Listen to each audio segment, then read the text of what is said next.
বিচার আপনারা করতে পারবেন না। আপনাদের এই ধরনের কোনো রেকর্ড নাই, আপনারা পারবেন না।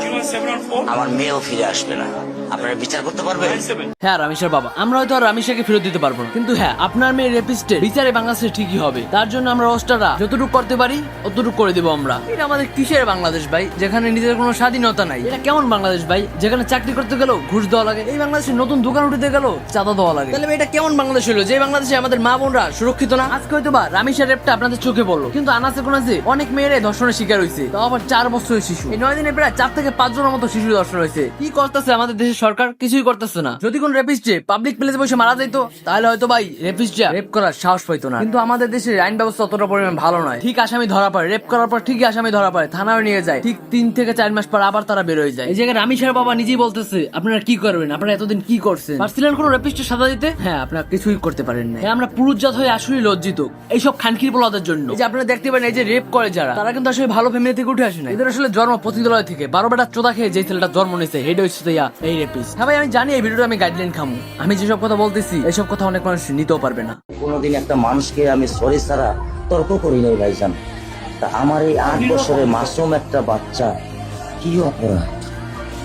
আমি এই কলজাটা ছাড়া আমি থাকবো কেন?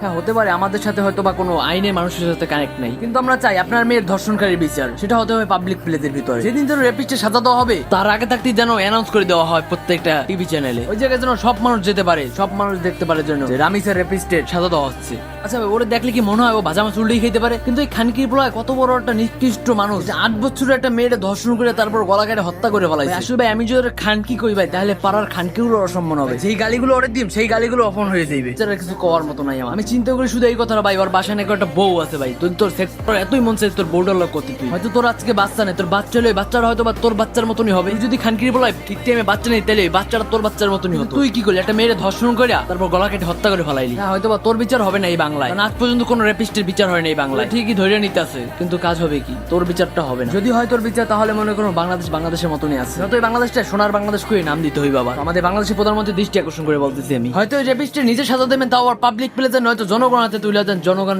তা দেখে নেবে। তো আপনাদের কাছে একটাই চাওয়া পাওয়া, এই রেপিস্টের জানো ঠিকঠাক মতো সাজা হয়। আপনি চাইলে ইয়ামিন কান্ট্রিরও শাসন ব্যবস্থা দেখতে পারেন, একটা শিশু দর্শনকারী কিভাবে সাজা দেওয়া হচ্ছে তাও পাবলিক প্লেসে বসে হত্যা করা হচ্ছে।